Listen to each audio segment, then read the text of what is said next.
বছরের একটি ছেলে যে কিনা নিনজা একাডেমি জয়েন করে ফেলছে। উচুচুকিদের লাখ খারাপ, কারণ সারুটো উজুমাকি এখানে লর্ড 7 নারুটো উজুমাকি নিনজা হয়ে ফলো করতেছিল। সারুটো উজুমাকি তার অস্বাভাবিক চোখ নিয়ে প্রবলেম ফেস করা লাগতো ঠিক নারুটো উজুমাকির মতো। একাডেমির বাকি সব বাচ্চারা সারুটো উজুমাকিকে দেখে ভয় পাইতো। একবার সারুটো উজুমাকিকে কিছু বাচ্চারা তার একাডেমিতে ঘিরে ধরেছিল এবং তারা সারুটোকে বলতেছিল যে তোমার এই জম্বির মতো চোখ দিয়ে আমাদেরকে একটু খেলা দেখাও। সারুটো উজুমাকি তাদেরকে বোঝানোর চেষ্টা করতেছিল যে তার কাছে এগুলো চোখ থাকলেও সে এগুলোর ব্যবহার করতে পারে না, কিন্তু সারুটো উজুমাকি এটা জানতো যে তাদের সাথে তর্ক করা একদমই বৃথা। সারুটো উজুমাকি ওইখানে তাদেরকে ইগনোর করে চলে যাওয়ার চেষ্টা করে, কিন্তু যারা ট্রোল করতেছিল তারা তাকে যাইতে দেয় না এবং সারুটো উজুমাকির সাথে তারা ফাইটিং শুরু করে দেয়। সারুটো তাদের প্রত্যেকটা পাঞ্চ এবং কিক ইজিলি ডজ করতেছিল, কিন্তু কেউ সিরিয়াস ভাবে ইনজার্ড হওয়ার আগে একাডেমির ঘন্টা বেজে যায়। কিন্তু সেই ছেলেগুলো সারুটোকে বাইরে যেয়ে আবারও আটকায়, কিন্তু এবার সারুটো উজুমাকিও থেমে থাকে না। সে তাদেরকে ফাইট ব্যাক না করলেও হোল্ড ব্যাক ঠিকই করতেছিল। ফাইট কিছু সময় চলার পরে সারুটো উজুমাকি তাদের মধ্যে একটি ছেলের মুখে পাঞ্চ করে দেয়, আর সেই ছেলেগুলোর জন্য শকিং মুভমেন্ট ছিল যখন সারুটো ভ্যানিশ হয়ে যায়, কারণ সেটা অ্যাকচুয়ালি সারুটো উজুমাকির শ্যাডো ক্লোন ছিল। আর এই পাঞ্চ আর এরকম ইন্টেলিজেন্স দেখার পর তাকে আর কেউ কখনোই ডিস্টার্ব করে না, কিন্তু এর মানে এটা না যে সবাই তার বন্ধু হয়ে গেছে।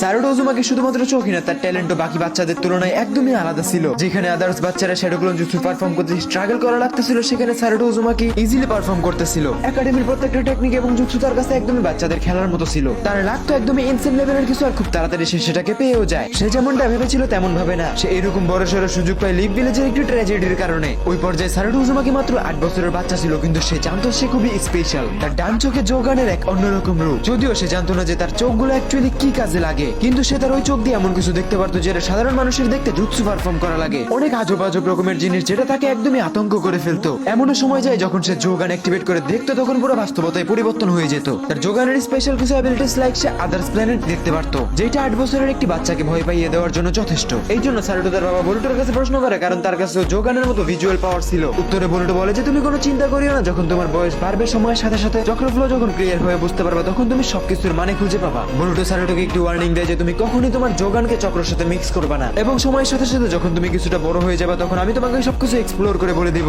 কিন্তু বর্তমানে এই সময়ে তোমার যোগানের সাথে চক্র মিক্স করা ভয়ঙ্কর হইতে পারে। কিন্তু সারুটো উজুমাকির যোগান এত বেশি পাওয়ারফুল ছিল যে সেটা তার শরীরে মাঝে মাঝে হেভি হয়ে যাইতো। কিন্তু আমাদের সারুটো উজুমাকির স্বপ্ন ছিল যে সে লেজেন্ডারি নিনজুৎসু শেখার পরে একটি নাম করা জুনিন হবে। কিন্তু এনভায়রনমেন্ট আরো বেশি ইন্টারেস্টিং হয়ে যায় যখন তাকে সবাই বলে সারুটো তোমার ইন্টেলিজেন্স লেজেন্ড ইতাচি উচিয়ার সাথে অনেকটা ম্যাচ করে। ইতাচি উচিয়ার ব্যাপারে তো আমরা সকলেই জানি, কিন্তু সারুটোর কাছে ইতাচির গল্প অজানা ছিল। সারুটো ভাবতো যে সবাই তার মজা নিতেছে, কারণ সারুটো উজুমাকি খোঁজ নিয়ে দেখে যে ইতাচি উচিয়া মাত্র 7 বছর বয়সে গ্রাজুয়েশন কমপ্লিট করে ফেলছিল, কিন্তু সারুটো তার 12 বছর বয়স পর্যন্ত একাডেমিতেই ছিল। এই জন্য সারুটো উজুমাকি তার বাবা মার কাছে রিকোয়েস্ট করে যে তাকে খুব তাড়াতাড়ি গ্রাজুয়েশন এক্সাম দেওয়ানোর জন্য। এই কথার উত্তরে বলুটো উজুমাকি বলে যে তুমি নিজের যোগ্যতা দিয়ে অর্জন করো না, তুমি আমাকে কেন বলতেছো? সারুটো উজুমাকির মন এখানে ভেঙে যায়, আর সে বলতে থাকে যে হোকাগে নাতি হয়ে কি লাভ হলো, কিন্তু আমার সময় অবশ্যই আসবে, আমি সবাইকে দেখাইয়া দিব। একদিন সারুটো উজুমাকি একাডেমির বাইরে একটি জঙ্গলে বসে স্ন্যাক্স খাচ্ছিল, আর তখন তাকে সারপ্রাইজ করে তার সামনে যায় তার গ্র্যান্ডপা সাসকে উচিহা। সারুটো এখানে সময় নষ্ট না করে ডিরেক্ট জিজ্ঞাসা করে যে গ্র্যান্ডপা ইতাচি উচিহাকে এত তাড়াতাড়ি গ্রাজুয়েশন কেন করানো হয়েছে। সারুটো এখানে যে উত্তরটা পায় সেই উত্তর তার মনে ধরে।